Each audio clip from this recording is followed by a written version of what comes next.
Fala, minha gente, tudo bem com vocês? Olha, estou te chamando aqui para um cafezinho hoje, para a gente falar sobre um tema muito bacana, muito legal, que é o futuro do trabalho. Agora, antes disso, eu quero te fazer uma pergunta. O que é que você fez no dia de hoje, até agora, nas suas atividades? E a segunda questão é o seguinte: já pensou que quase tudo daquilo que você fez está ligado ao agronegócios? Eu digo que eu tenho orgulhosamente um pé na roça. Amo os temas do agronegócio. E hoje a gente vai falar sobre agronegócio. Será que agronegócio tem a ver com trabalho, o futuro do trabalho? Eu tenho aqui um convidado muito especial. Como vai você? Muito bem? Tudo certo, Hugo? Olá, meu amigo Zé Nascimento, tudo jóia, graças a Deus. Falando aqui do Mato Grosso, um solzão típico, né, aqui do Centro-Oeste, mas muito bom. Obrigado aí pelo convite, poder participar. É uma honra ter você conosco no projeto Futuro do Trabalho, um projeto que tem aí um trabalho de colaboração, de parceria entre o José Nascimento, o Marcelo Nóbrega e o Gederson Beck. A gente estava aqui pensando e trabalhando nesse tema e a gente falou, olha, o agronegócio não pode ficar de fora e a gente tem que trazer o Hugo Gadioli para falar sobre esse assunto. Sabe, meu amigo, que eu comentei aqui na abertura que eu tenho um pé na roça em dois momentos. Primeiro que eu nasci na zona rural, tenho orgulho disso, né? Sou um ex-boia fria que virou diretor de empresas. E quando eu fui para o jornalismo, a minha primeira matéria, Hugo, foi sobre o agronegócios. O agronegócio brasileiro, que na década de 70 produzia 40 milhões de toneladas, chegou à década de 80 com 100 milhões de toneladas. E agora, em 2026, está produzindo cerca de 350 milhões de toneladas. Potencial muito grande, né? É o potencial do nosso Brasil para produção pecuária, ele é muito grande e cada dia vai sendo mais explorado, logicamente com a ajuda da tecnologia. E você está aí se apresentando para a gente, falando aí das questões do agro, num cenário muito bonito. Tem um agricultor, um boi por aí, né? E você me falou que essa semana você fez uma verdadeira excursão, um giro muito grande aí pelas regiões produtoras. O que você viu por aí, antes da gente entrar no nosso tema principal? Claro. Bom, eu dei uma rodada na 163, fui ali, visitei Lucas, do Rio Verde, Mato Grosso, Nova Mutum, Sorriso e Sinop. E eu te falo, hein, aquela região não para de crescer, cidades lindas, lavoura muito bonita, chovendo bem. Então, eu falo assim, a prosperidade do agro e para o PIB, se você for ver a renda per capita dessas regiões, ela é acima da média nacional. E um detalhe importante, Zé, visitei ali vários clientes por cidade, cerca de 25 produtores rurais, empresas Uau! aí que faturam aí de 300 milhões ao ano até 5 bi. E todos eles com a mesma dor, contratar mão de obra, faltando gente no mercado. Com essa produtividade, com a tecnologia ajudando e facilitando a vida do agricultor, né? A gente vê máquinas cada vez mais tecnológicas que geram produtividade, né? Eu falo que o sucesso do agro nesses tempos ele tem muito a ver com essa junção, né? Que é a força do agricultor, que é a pesquisa e tecnologia, que são os novos equipamentos, né? E também tem um outro fator: o mundo está consumindo cada vez mais alimentos. A gente tem aí uma brincadeira de 8,3 bilhões de bocas para alimentar todo dia, né? Então tem uma perspectiva muito grande. Foi isso que você viu. Sim, eu falo sempre para as pessoas que eu converso. O agro dificilmente ele vai estar numa crise. Por quê? As pessoas precisam comer. Então não tem como. Se nós estamos falando do setor primário, é necessário gerar, produzir para que as bocas sejam alimentadas, né? Para que as nossas roupas que nós vestimos, por mais que tem muita sintética, mas a maioria é de algodão. Então é um setor que, por exemplo, se o dólar está em alta, vamos vender, vamos exportar. Se o dólar está em baixa, vamos vender no mercado interno. Então, o público não vai faltar para consumir. Que bom, né? E sabe, a gente já chega, pessoal, no tema de gestão de pessoas, futuro do trabalho, RH, na nossa conversa aqui. É que é um tema que eu adoro, sou apaixonado e encontrei o cara aqui que conhece tudo, né? O que a gente vê, né, nessa questão do agro é que essa cadeia ela vem se retroalimentando e tem espaço, né, como você bem diz, para esse crescimento. E uma das questões que a gente trata aqui no nosso livro, no nosso projeto, é a questão da mão de obra, do trabalho, né? Tem vagas. Agora, recentemente, eu estive na região de Toledo, oeste do Paraná, que você conhece bem também, né? Você é pé vermelho? Conheço. Sou de Marialva, Paraná. Pé vermelho, né? Terra de alta produtividade também, né? E o que eu vi lá acabou de encerrar recentemente o chamado Show Rural. Olha, 7 bilhões de reais movimentados em 2 dias de negócios. É muito dinheiro, né, Hugo? É muito dinheiro. Hoje, os custos que envolvem produção, e ali a gente está falando ali de venda de maquinário, venda de serviços, uma máquina hoje, para colher grãos, ela custa aí cerca de 3 a 5 milhões de reais, no modelo que você for comprar. Então, assim, realmente hoje as feiras de agronegócio, elas tiveram até uma mudança. Antigamente, você lembra que você ia numa festa dessa, tinha show, parque de diversões?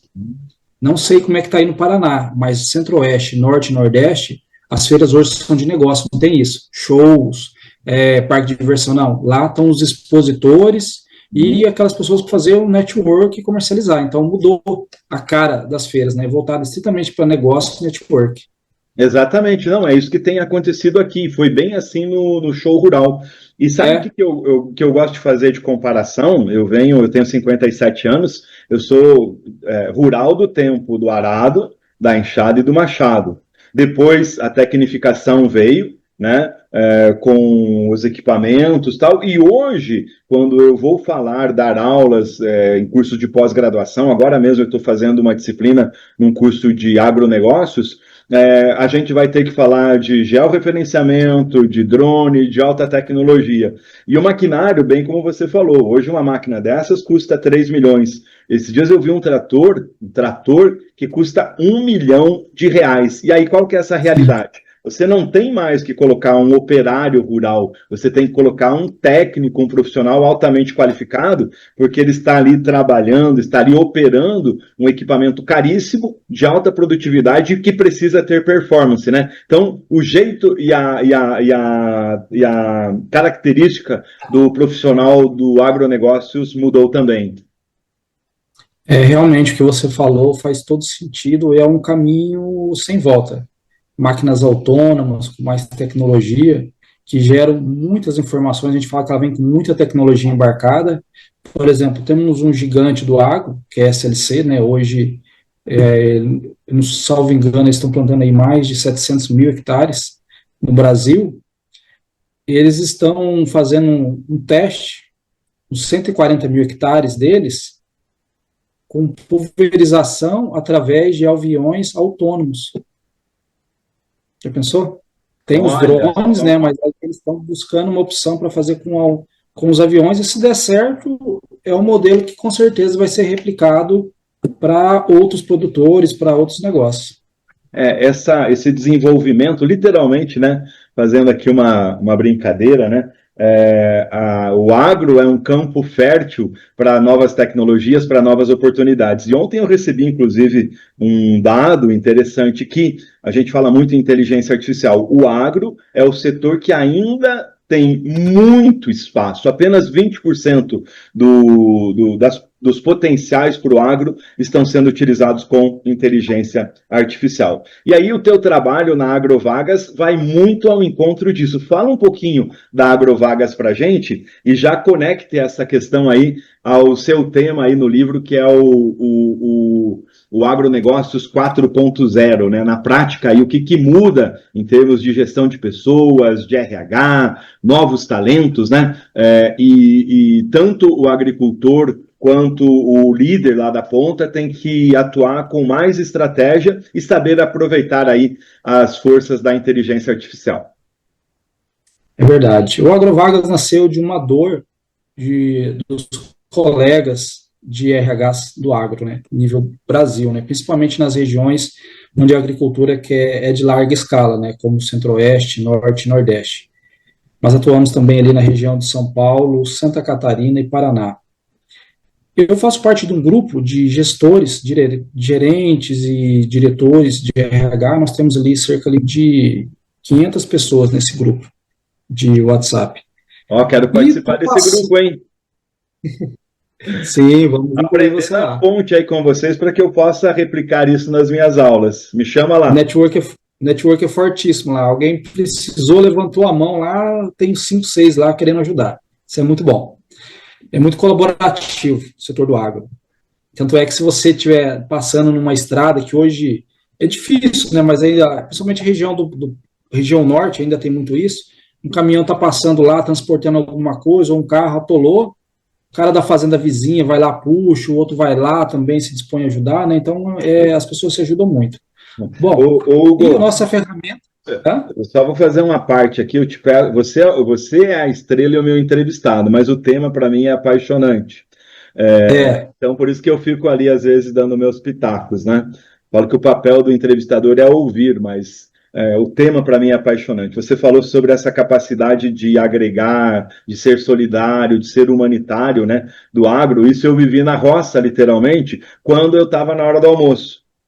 Que eu abria a minha marmita e o amigo abria a marmita, a gente dividia ali o que a gente tinha. Isso continua se replicando, né, nas ajudas aí nas estradas do agro, mas também isso é muito legal, como você bem disse, que quando tem essa exponencialidade de tecnologia, né, por isso que o cooperativismo e o associativismo são tão fortes no setor também, né? São, né? Todos os estados hoje que tem o agro, né, o cooperativismo ele é forte, ele é atuante. Além de, logicamente, unir principalmente os pequenos produtores, para você poder ali colocar um pool de compras, você diminuir o custo de produção, né, comprando num volume grande. Por exemplo, você precisa de fertilizante, você vai lá e compra 2, 3 navios na Ucrânia, o fertilizante chega e aí depois você distribui para os pequenos, né? Se é um pequeno, ele vai pagar num preço muito mais caro, 20% ali acima do preço normal de comercialização. Então, a cooperativa ele consegue ter um custo menor e melhorar a margem do seu negócio e poder distribuir resultado para os seus colaboradores, enfim. E o Agrovagas ele veio para isso, ele veio para poder ajudar os produtores, empresas, pecuaristas, empresas de serviço, porque o agro não é só produção ali de soja, milho. Produção de algodão, a industrialização do algodão, industrialização de semente, comercialização de defensivos, prestação de serviços, muitas startups que surgiram nesses últimos anos ali para prestar serviço para o agronegócio com soluções inteligentes. E a nossa plataforma não podia ficar de fora, né? Usamos também tecnologia, um ATS para poder buscar aí, selecionar os colaboradores. É interessante, por exemplo, a ferramenta do ATS, que eu tenho um currículo ali que eu recebi em PDF, por exemplo, ou a pessoa fez o cadastro dele manualmente, ou linkou com o LinkedIn, e eu tenho o descritivo do cargo lá dentro do portal. A inteligência artificial, ela cruza as informações do currículo com o descritivo do cargo, e ela te ranqueia ali os que são mais aderentes. Olha. Então, por isso, né, já fica um recado para os ouvintes, um currículo bem elaborado, ele te coloca lá na frente. Um currículo mal elaborado te deixa para trás, mesmo que você tenha o potencial. Exatamente. Então, assim, você é talento, você tem capacidade, tem capacitação, tem preparo, né, tem a formação adequada, escreva e faça um currículo bem feito, inclusive com as palavras-chave, para quê? Para que você possa ser melhor ranqueado, né, Hugo? Precisa ser notado, né, no meio da multidão. É verdade, é isso aí, né? Quem não é visto não é lembrado. A gente que é do campo conhece alguns ditados populares, né? E tem outro que diz assim: quem chega primeiro bebe água limpa. Então, faça isso também na prática, né? Olha, tem uma questão aqui que eu quero trazer para você, né? O agronegócio sempre teve um modelo muito tradicional, a gente sabe disso. Né? A gestão de pessoas, ela ainda literalmente está engatinhando, né? A gente tem propriedades com um trabalho muito bem feito, mas ainda está engatinhando, né? Por que agora a inteligência artificial se tornou uma ferramenta tão importante para desenvolver essas lideranças aí no campo? Bom, o agro vem passando por uma evolução muito grande aí desde a década de 80, né? Eu como você também sou um ex-boia fria, trabalhei na cultura de Olha, cana, serviço manual, até trabalhar, até ocupar o posto de executivo de um grande parabéns. negócio no agronegócio. E Muitas lições da roça, né, Hugo? não, eu tô falando, e é interessante porque quando você vive algo, e aí você, por exemplo, agora partindo aí para consultoria, da aula, você tem a vivência prática e a teórica, você consegue preparar melhor e dar um cenário. E as ferramentas de inteligência artificial vieram para ajudar no desenvolvimento das lideranças. Como nós viemos de um modelo muito tradicional, onde o produtor ali, sem estudo nenhum, montava no trator, começava a plantar, fazer as atividades dentro da fazenda, não entendia que precisava trabalhar um desenvolvimento. Ele tinha aquilo de forma intuitiva, de forma que ele aprendeu na prática. E as pessoas começaram a ficar mais exigentes, a legislação trabalhista começou a apertar, então o produtor viu a necessidade de profissionalizar o negócio dele, até porque as máquinas começaram a vir com muita tecnologia embarcada, com Verdade. muita informação. E o que nós vamos fazer com essas informações? Precisamos de pessoas aptas. Então, aproveitou para desenvolver tecnicamente e desenvolver a parte comportamental das lideranças. Muito Por bem. quê? Hoje, se você tem um bom líder, não um chefe, não um gerente, mas um líder, ele vai conseguir engajar as pessoas para atingirem o resultado do negócio. Então, é essencial, necessário em todo segmento de negócio, você ter uma liderança capaz ali de ser inspiradora e de desenvolver a equipe. Que legal, você falou de um tema que eu gosto muito, que eu sou apaixonado, que é a liderança.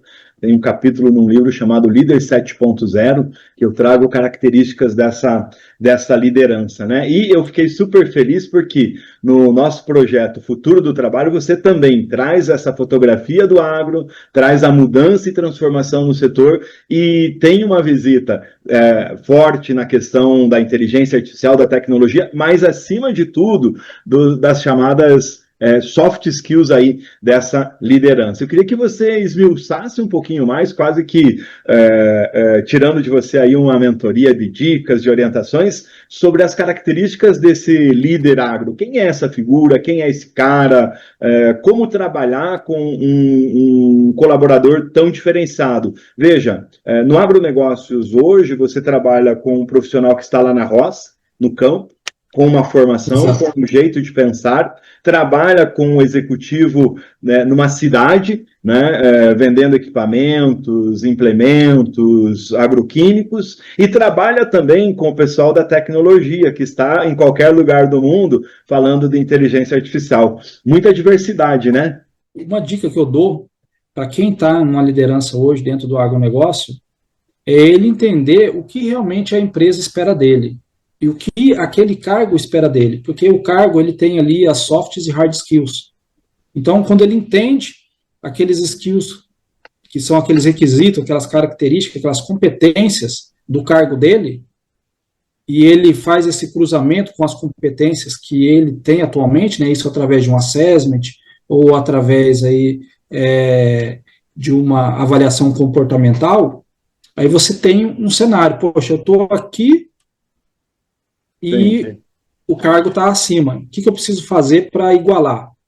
E aí você, com a tua liderança, as pessoas acham que é o RH que monta o PDI das pessoas. Não, mas é o líder com o liderado. Monta o PDI e aquela pessoa começa a se desenvolver para poder chegar ali no momento que ele vai estar pronto, às vezes, para um desafio maior. Mas é necessário, né? Você precisa se conhecer para você poder se desenvolver.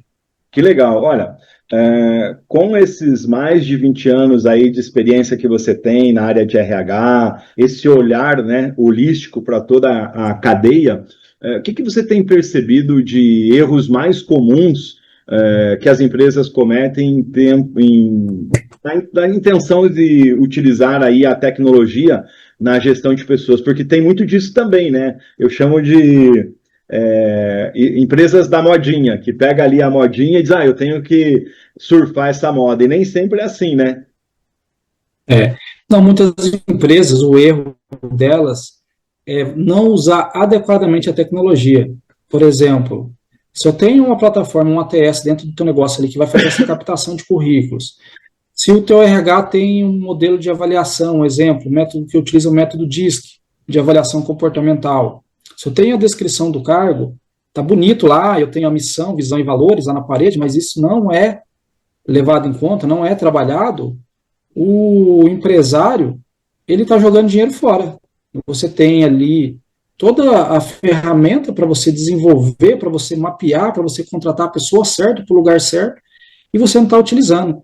Por exemplo, muitas empresas erram quando contratam as pessoas só pela competência técnica e comportamental. O diferencial, sabe, está onde? Quando elas vão contratar? É contratar pelos valores. Os valores daquela pessoa têm que ser os mesmos valores da empresa para onde ela está indo.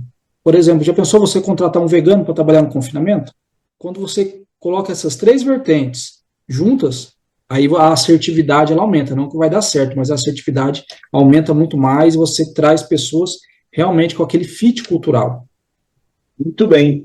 Eu quero te fazer uma pergunta aqui, que é o seguinte: se você tivesse que dar um conselho para empresários, líderes, na questão de inteligência artificial, por onde começar? Qual seria o caminho, né, o beabá? Vamos começar pelo básico mesmo, né? Começar ali realmente na hora da contratação, dois momentos importantes. Na hora da contratação e fazer um mapeamento, que a gente chama de matriz de competência, de tudo que tem dentro do negócio dele, das posições chaves,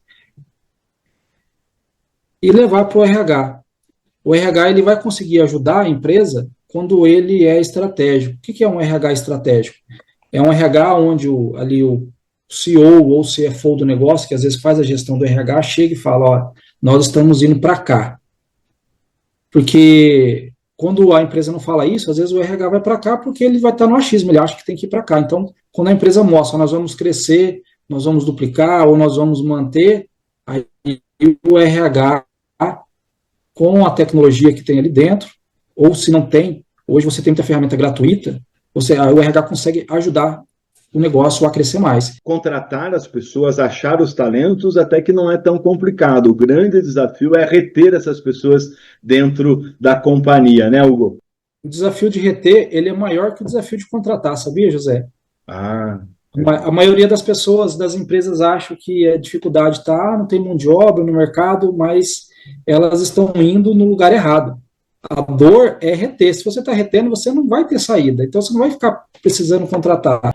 a nossa conversa está sendo aqui com o Hugo Gadioli, que é da Agrovagas, esse projeto sensacional, e nós estamos falando de futuro do trabalho no agronegócios. Olha, eu queria que você trouxesse para a gente assim, um olhar daquilo que você está vendo de bom hoje no agronegócios e trouxesse também, já a gente indo para o nosso encerramento, o seu olhar, a sua visão para os próximos 5, 10 anos, somando agronegócios versus gestão de pessoas. Hugo? O que eu vejo de bom hoje dentro do agronegócio é que ele está caminhando para você conseguir ter uma produtividade ainda maior por hectare. Por que isso é bom? Porque você, às vezes, não vai precisar acabar com toda a reserva que a gente tem, as APPs, a procurar abrir mais áreas.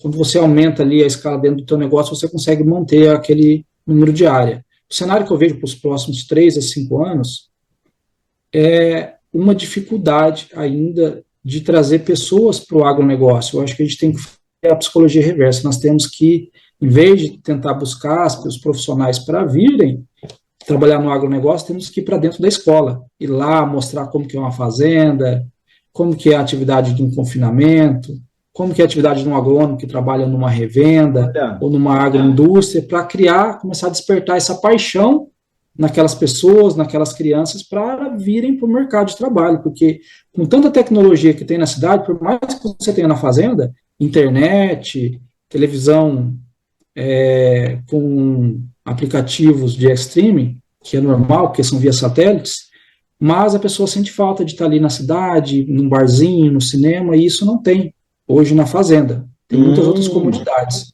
Então, o desafio é esse, é você ir para dentro das escolas e começar a criar essa paixão dentro das crianças.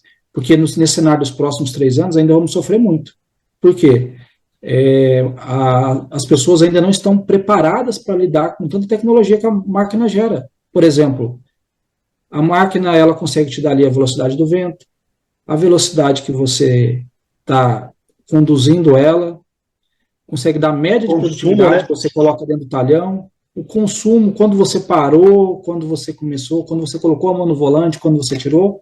Então, ela gera inúmeras informações e que elas caem em tempo real hoje, porque isso a gente chama de IoT. Você está colhendo lá no campo e ela já jogou lá para um computador no escritório. E aí, já no cenário de 5 anos, eu vejo essa curva de dificuldade que nós vamos entrar, ela vai começar a se estabilizar. Porque daí o agronegócio vai começar a entender realmente o que ele precisa fazer para poder trazer essas pessoas, poder qualificar, e aí não ter esse problema que a gente estamos aí nessa ascendente de começar a ter. Olha, que legal, né? Gente, vocês estão gostando dessa conversa, desse bate-papo? Eu adorei. Eu ficaria aqui mais um tempão aí, explorando as informações do Hugo, viajando literalmente aí pelos caminhos da roça, pelos caminhos do campo. Hugo, eu vou te fazer uma provocação.